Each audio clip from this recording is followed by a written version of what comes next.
Voilà, bonjour à tous, à ceux que je n'ai pas salués. Alors pour répondre à ton invitation, je dirais que je suis déjà béni, n'est-ce pas? Je ne sais pas si c'est une bénédiction de se réveiller à 2 heures du matin pour préparer sa prédication, mais en tout cas, rassurez-vous, c'est rien d'exceptionnel. Pour moi, c'est une heure normale. Euh, J'expliquais il n'y a pas longtemps à la personne qui me suit, enfin le médecin qui me suit, je lui expliquais mon rythme de sommeil. Et il m'a dit, c'est normal? J'ai dit, ben oui, c'est normal, parce que je ne dors que par séance de 3 heures. Donc de 9 heures à 2 heures, enfin ça fait 4 heures je crois, de 9 heures à 2 heures, et ensuite je me réveille, je vais travailler au bureau, et à 4h30 je retourne me coucher, et je me réveille à 7 heures. Voilà, comme ça au moins. Donc si vous avez un coup de fil à passer, vous pouvez le passer à 2 heures du matin, il n'y a pas trop de soucis. Ah, ma femme n'est pas d'accord. Alors ce matin, j'avais à cœur de... Bon, on parle un peu de la souffrance. Et j'avais à cœur de partager avec vous un texte qui est je dirais une perle. Enfin, la Bible en elle-même est une perle, mais il y a plein de perles dans la Bible comme ça. Et quelqu'un disait que Dieu, au fur et à mesure, rajoute, je ne sais pas s'il rajoute, ou s'il met des coups de stabilo. Je ne sais pas, ça vous a peut-être déjà frappé. Vous avez un texte que vous avez déjà lu 50 fois, 60 fois, et puis un beau jour, quand vous êtes dans une... Je ne sais pas si ça marche, oui. Quand vous êtes dans une situation précise, vous ouvrez votre Bible dans votre moment de méditation et vous avez un texte, mais vous dites, il était là ce texte. Pourtant, vous l'avez déjà lu plusieurs fois. Et ce jour-là, ce texte vous fait énormément de bien. C'est ce qui m'est arrivé il y a quelques mois en arrière. Et j'avais à cœur de partager ce texte avec vous. Ce texte de Romains au chapitre 5, versets 1 à 5. Euh, alors, j'ai la zappe de ce côté-là. Voilà, je crois qu'il faut appuyer par là. Voilà. Voilà. C'est l'apôtre Paul qui nous parle, donc Romains chapitre 5, versets 1 à 5, que je lirai dans la version dite du Semeur. Il est dit, puisque nous avons été déclarés justes en raison de notre foi, nous sommes en paix avec Dieu grâce à notre Seigneur Jésus-Christ. Par lui, nous avons eu accès, au moyen de la foi, à ce don gratuit de Dieu dans lequel nous nous trouvons désormais établis. Et notre fierté se fonde sur l'espérance d'avoir part à la gloire de Dieu. Mieux encore, nous tirons fierté même de nos détresses, car nous savons que la détresse produit la persévérance. Pourquoi il est parti jusque-là, le truc? Voilà. La persévérance conduit à la victoire dans l'épreuve. Il n'y a pas un problème de truc qui reste allumé, non?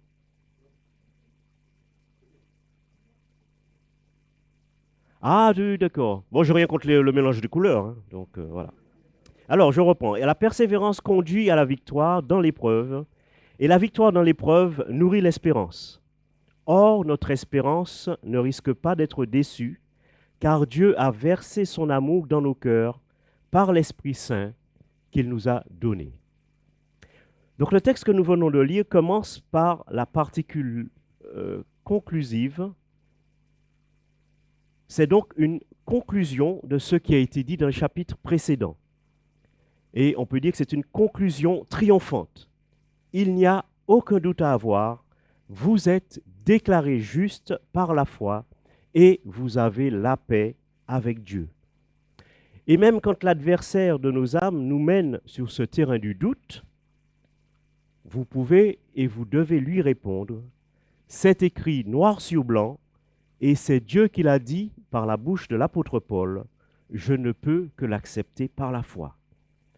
L'apôtre Paul a fait la démonstration que le moyen de salut, la justification par la foi, est efficace pour 4 raisons. Premièrement, parce que le péché universel la rend indispensable. Donc Romains 1, verset 18 à 3, verset 20. Deuxièmement, parce que son fondement est la rédemption en Jésus-Christ. Romains 3, verset 21 à 26. Troisièmement, parce qu'elle est d'accord avec la loi. Romains 3, verset 27 à 31. Et quatrièmement, parce qu'elle est conforme à l'exemple d'Abraham. Romains chapitre 4. Paul nous dit que le croyant reçoit gratuitement en Jésus un salut complet. Il nous est dit au verset 1, voilà, étant donc justifiés par la foi, nous avons la paix avec Dieu. Donc, dans la version Louis II. Et dans la version dite du Semeur, puisque nous avons été déclarés justes en raison de notre foi, nous sommes en paix avec Dieu grâce à notre Seigneur Jésus-Christ. Nous sommes, vous êtes en paix avec Dieu. Alors je vous livre un secret. Les anges déchus persévèrent dans leur bataille alors qu'elles ont été vaincues une fois pour toutes à la croix. Et nous qui sommes en paix avec Dieu, nous sommes du côté du vainqueur et pourtant nous avons parfois du mal à tenir ferme et à vouloir avancer. C'est un contraste. Paul nous dit que nous sommes en paix avec Dieu. Le verbe est au présent. C'est déjà un acquis. Quand vous vous réveillez le matin, pardon, et que vous vous regardez dans le miroir, qu'est-ce que vous voyez? Alors vous connaissez sans doute la ref, ou ne pas dire la réplique, des Rasta Rockets. Quand l'un des acteurs, Jean Armoire à glace, dit au fils à papa un peu timide, « Quand tu es devant le miroir, qu'est-ce que tu vois ?» Et il lui répond, « Tu dois voir un type fort, un type fier, etc., etc. » Quand vous vous réveillez le matin et que vous vous regardez dans le miroir, qu'est-ce que vous vous dites? Comment vous voyez-vous?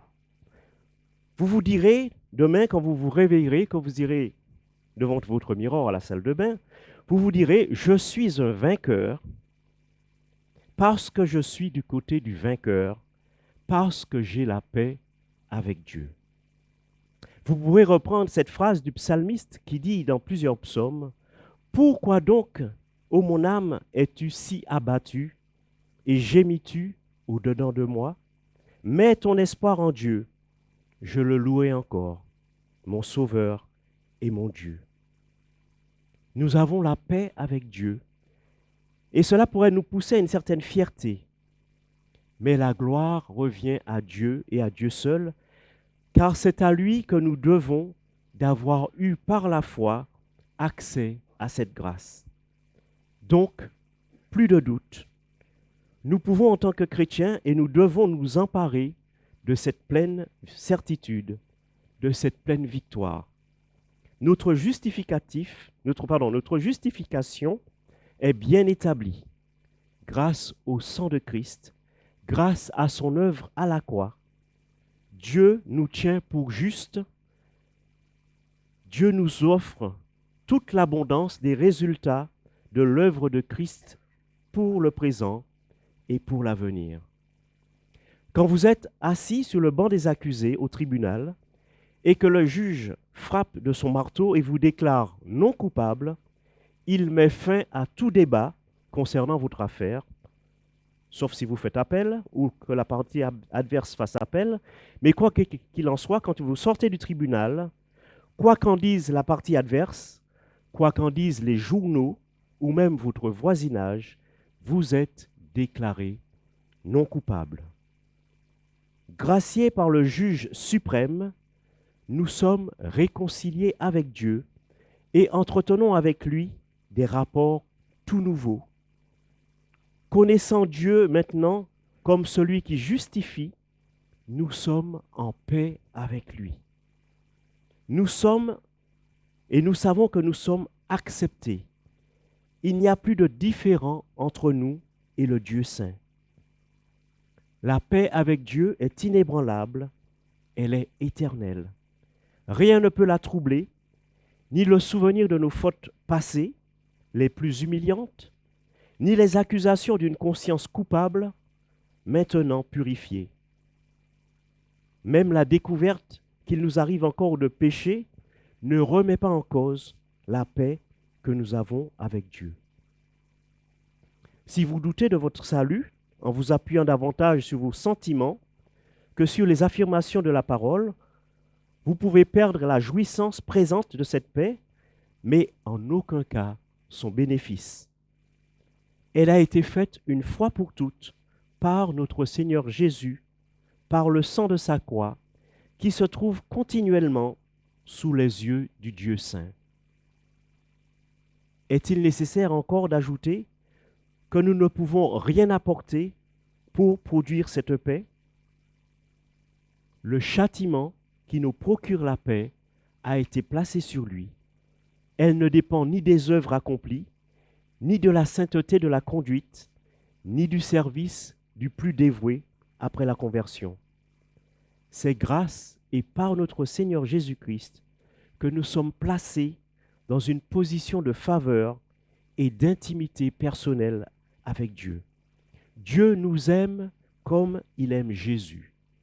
Dieu vous aime comme il aime Jésus. La faveur de Dieu est maintenant notre part parce que c'est celle de Christ. Cette grâce dans laquelle vous êtes est la vraie grâce de Dieu. Cette faveur dans laquelle nous nous trouvons est une position heureuse qui ne doit rien à nos propres efforts. Elle est à l'opposé des principes de la loi et ne découle que des résultats éternels de l'œuvre de Christ. Vouloir y ajouter quoi que ce soit, quelques conditions, c'est en faire déchoir de la grâce, comme le souligne l'apôtre Paul dans l'Épître aux Galates. C'est aussi s'en priver. C'est par la foi que nous l'avons reçu, et seulement par la foi que nous pouvons en jouir dans toutes les circonstances de la vie. L'œuvre de Christ nous ouvre des conséquences immédiates, la paix avec Dieu, la faveur de Dieu. Notre avenir est aussi béni et assuré que le présent. Nous nous glorifions ou nous nous réjouissons dans l'espérance de la gloire de Dieu. L'entrée dans la gloire qui nous attend est une certitude qui ne dépend pas de nous, mais de Jésus, notre Sauveur, qui s'y trouve déjà, assis à la droite de Dieu, et qui nous en garantit l'accès. Cette gloire est un grand sujet de joie, car nous ne pouvons pas nous réjouir à la pensée d'être avec le Seigneur que si nous bénéficions de son œuvre. Non seulement nous sommes sûrs d'aller avec Christ dans la gloire, mais nous sommes moralement transformés pour tendre avec joie vers ce but. Tout ce dont nous pouvions nous glorifier sur la terre perd son attrait. Nous ne voulons pas d'autre gloire que la gloire de Dieu que nous entrevoyons déjà. Puisque nous avons été déclarés justes, nous dit le texte, en raison de notre foi, nous sommes en paix avec Dieu grâce à notre Seigneur Jésus-Christ. Nous nous trouvons établis dans ce don gratuit de Dieu par la foi. Pourtant, nous savons que ce n'est pas facile tous les jours. Il y a des jours où notre âme a toutes les raisons de gémir au-dedans de nous, ou, dans certaines versions, il est dit, ou sur nous. Comme le dit un commentaire que je cite, « Tout est réglé, la paix avec Dieu répond au passé, la faveur de Dieu marque le présent et l'espérance de la gloire éclaire l'avenir. Rien ne peut être ajouté à cette position si bénie et si parfaite, mais il reste à le vivre tous les jours. » Fin de citation. Et oui, il faut vivre tous les jours. Mais Paul nous rassure et nous démontre que les ressources de la grâce de Dieu sont si grandes, sa faveur si réelle dans notre quotidien, qu'elle transforme nos pensées dans les épreuves et les difficultés que nous pouvons rencontrer. Dans notre expérience quotidienne, nous apprenons à nous connaître, mais aussi à connaître Dieu. Nous apprenons non seulement à apprécier ce qu'il nous donne, mais aussi à trouver toute notre joie en lui, en sa grâce qui surabonde de manière pratique dans notre vie de tous les jours. Et dans un soupir que nous pouvons laisser échapper, de temps en temps, nous pouvons dire, oh, que ta fidélité est grande. À la question comment affronter les difficultés que nous traversons, les tribulations que nous rencontrons, les épreuves que nous devons passer, Paul répond avec cette assurance. Il dit, nous nous glorifions dans les tribulations. Se glorifier ou se réjouir dans les souffrances. N'est-ce pas qu'il y a comme une dissonance? Les difficultés n'ont rien de réjouissant. Pourtant, par leurs moyens, Dieu veut nous faire pénétrer dans le coffre-fort de sa grâce. Il veut nous faire connaître l'immensité de sa grandeur, l'immensité de sa générosité. Je cite ici Timothy Keller qui, dans son livre intitulé Sur la souffrance, dit ceci. Affronter avec patience, sagesse et courage, la souffrance peut accélérer la marche vers la destination souhaitée. Affronter avec patience, sagesse et courage, la souffrance peut accélérer la marche vers la destination souhaitée. Connaissez-vous votre destination finale? Dans la vie de tous les jours, il m'arrive, j'aurais dit de temps en temps, mais comme ma femme est là, je suis obligé de dire souvent, il m'arrive souvent de me perdre. Bon, ça m'arrive même parfois à nous, malheureusement, de me perdre de vue ma destination. Il y a quelques semaines, nous devions partir, elle et moi, faire une course, et nous avions décidé de commun accord de passer à Val-d'Aon pour déposer l'autre voiture pour Sarah qui travaillait au Super U. Je visualise un peu dans ma tête la route, on quitte la maison ensemble, je visualise le trajet que je dois faire. Arrivé devant le Leclerc, je me dis qu'il y a un problème. Leclerc n'est pas Super U. Oh, découverte. Donc, je fais le tour et je rejoins Marianne qui m'attendait devant le Super U. Avec une seule question, tu t'es perdu? Ce à quoi je réponds, non, j'ai eu un problème de visualisation. La famille ayant appris cette tragédie m'ont conseillé de consulter. Remarquez que ce n'était pas la première fois et ce n'est pas la dernière que ça m'est déjà arrivé aussi de perdre la voiture sur un parking du géant et de chercher pendant des heures. Voilà. Je devrais mettre un truc sur la voiture pour me rappeler, mais bon, voilà. Rassurez-vous, on vit très bien avec. Connaissez-vous votre destination? Parvenir à l'unité de la foi et de la connaissance du Fils de Dieu, parvenir à la maturité de l'adulte, parvenir à la mesure de la stature parfaite de Christ. Éphésiens 4, verset 13. Alors j'espère que l'apôtre Paul ne m'en voudra pas d'utiliser ce verset parce que ce n'est pas forcément le contexte. Donc le contexte est plus de parler des dons qui ont été donnés à l'Église, mais je pense quand même que les souffrances sont là aussi pour nous conduire à mûrir et à devenir des hommes faits en Christ. Pour nous chrétiens, la souffrance devient un sujet de fierté. Ce n'est pas que la souffrance est vue comme quelque chose d'agréable ou de désirable.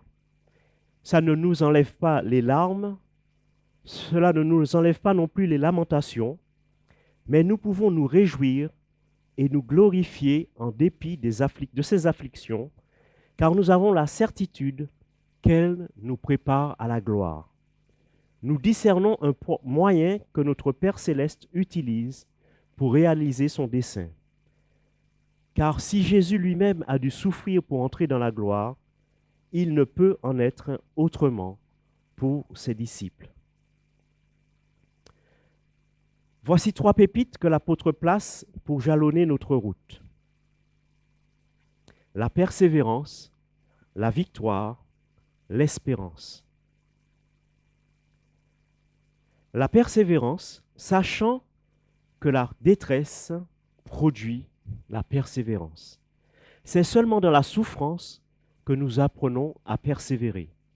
C'est vrai que la détresse est une réalité négative à l'origine des souffrances pour nous croyants, mais le fait d'accepter par la foi, comme faisant partie intégrante du plan de Dieu, nous aide à ne pas nous y soustraire, à ne pas se révolter, mais à y voir un moyen par lequel notre Père céleste nous éduque. Ainsi, la persévérance même qui nous est nécessaire dans la souffrance est produite par cette souffrance. La victoire est le fruit de la persévérance dans l'épreuve.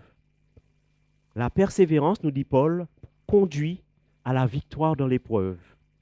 Le terme grec utilisé désigne la qualité de ce qui est testé et qui est sorti victorieux dans l'épreuve. Par conséquent, les afflictions supportées avec persévérance manifestent la qualité de notre foi, c'est-à-dire une foi réelle, une foi solide, qui a été purifiée de ses scories, de ses impuretés, comme l'or ou l'argent sortant du creuset.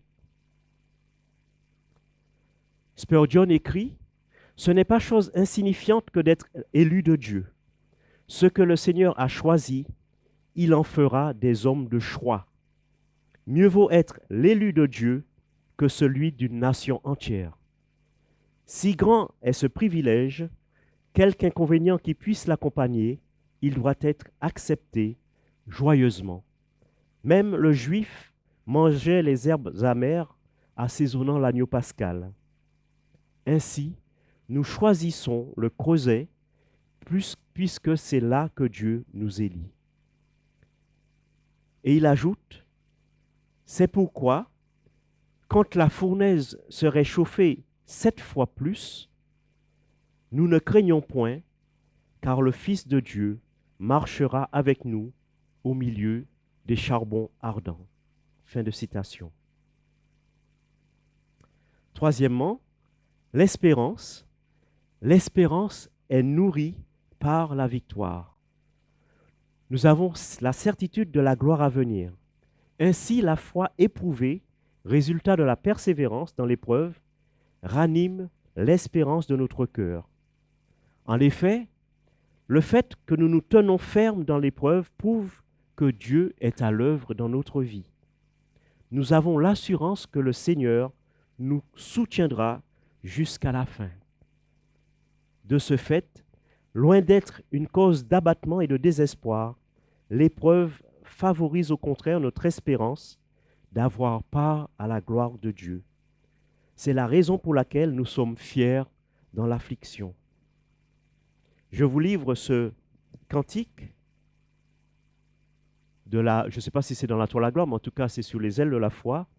Tiens dans ma main parfois tremblante, ton faible enfant qui seul ne peut marcher. Vers toi, Seigneur, tout mon désir se porte. Est-ce que des fois on a tendance à affaiblir, à douter, à ne plus vouloir avancer? Mais le Seigneur ne nous abandonne pas. On peut lui dire cette prière. Tiens dans ta main, ma main parfois tremblante.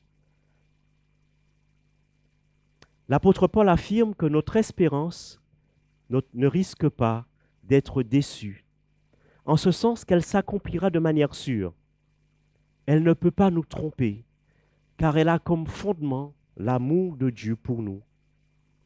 Paul parle ici de l'amour que Dieu éprouve pour nous et qui a été démontré par la mort de Christ à la croix, et non par notre amour pour Dieu, comme certains commentateurs le prétendent. En effet, c'est le thème de l'amour dont Dieu nous aime que l'apôtre Paul développe par la suite. Cet amour n'est ni subjectif, ni mystique, mais se manifeste de manière objective par un fait historique et concret, la croix de Jésus-Christ. La réalité de cet amour est démontrée en ce que Christ est mort, non pour des hommes justes ou pour des hommes de bien, mais pour des pécheurs, des ennemis de Dieu, des êtres sans attrait, sans valeur et sans mérite. Voilà encore ce qui nous rend fiers. Nous pouvons être fiers de cette grâce que Dieu a manifestée pour nous en Jésus-Christ. C'est le Saint-Esprit qui répand l'amour de Dieu dans notre cœur, afin que nous puissions en être conscients. Nous puisions dans cet amour la certitude que Dieu nous conduira à la gloire malgré les tribulations qui nous frappent. De la certitude que cet amour découle la certitude de notre espérance. Elle nous donne une conviction ferme et inébranlable de notre salut. La raison pour laquelle notre espérance ne peut ni nous décevoir, ni nous tromper, c'est qu'elle a un fondement solide. Car si Dieu a accompli pour ses ennemis que nous étions ce qui lui coûtait le plus cher, la mort de son Fils unique, il accomplira sans nul doute ce qui lui coûte le moins, les sauver de la colère à venir au jour du jugement. Maintenant que ses ennemis sont devenus ses amis, ses alliés. N'est-ce pas ce que Jésus dit à ses disciples, puis à nous? Vous êtes mes amis si vous faites ce que je vous commande. Alors, pourquoi ne pas dire dans un esprit d'adoration, merveilleux amour, amour de Dieu pour moi, merveilleux amour, amour de Jésus sur la croix, vaste autant que les océans, profond plus que les mers, haut, plus haut que l'azur des cieux, est son amour. Demain, vous y penserez quand vous vous réveillerez, quand vous irez devant votre miroir, vous vous direz, je suis en paix avec Dieu, je suis du côté du vainqueur et je suis vainqueur, quoi qu'il en coûte, quoi qu'il se passe pendant la journée, quoi qu'en dise votre chef ou vos supérieurs, vous êtes du côté du vainqueur. Il y a quelques années, quand nous habitions à Tozes, on avait un propriétaire dont sa femme n'était pas toujours très super, gentil. Et je disais toujours, parce qu'on s'entendait bien, voilà, mais parce qu'il fallait des fois faire des concessions ou voilà, des compromis pour arriver à la paix. Et je lui disais des fois quand on rigolait, quand elle était bien, mieux vaut être son ami que son ennemi. Et je crois que du côté de Dieu, on peut dire exactement la même chose. Mieux vaut être son ami, mieux vaut être son allié que d'être son ennemi. Et tout à l'heure, on a chanté ce cantique qui dit « Tout genou fléchira », comme disait Gilson. Mieux vaut fléchir le genou en se disant « Ah mon Dieu, qu'est-ce que je t'adore parce que tu es mon Dieu », que de se dire « Mince, on se trouve devant le terrible, ça va pas être facile, ou ça va pas être facile du tout, je dirais. Mais rassurez-vous, il a tout accompli en Jésus-Christ pour que nous ayons la paix. Vous avez la paix avec Dieu et que nous puissions le louer pour qui il est. Il est notre Dieu, il est notre Père. Et quel que soit, comme disait Spurgeon, quel que soit le creuset par lequel il permet que nous passions, nous avons la paix en lui, cette paix qui surpasse toute chose. Je vous invite à prier. Oui Seigneur, nous voulons te remercier. Merci pour ta parole que tu nous as donnée. Et merci particulièrement pour cette paix que tu nous donnes en toi. La paix en toi et la paix avec toi. Merci parce que tu as tout accompli en Jésus-Christ. Et quelles que soient les tribulations que nous pouvons rencontrer, nous sommes fiers, non pas parce que nous avons quelques possibilités nous-mêmes, mais parce que en toi, nous avons toutes les possibilités. Parce que c'est toi qui nous conduis, c'est toi qui nous diriges et c'est toi qui nous conduis jour après jour. Merci de fortifier notre foi. Tu connais notre vie de tous les jours, notre vie quotidienne. Tu connais nos difficultés, peut-être nos questions, nos doutes. Et nous voulons remettre tout cela à tes pieds et te remercier parce que tu nous conduis chaque jour. Et nous voulons vivre cette paix en toi, aujourd'hui, mais aussi pour demain et après-demain. Que la louange, la gloire et l'honneur te soient rendus. En ton nom que nous te le demandons.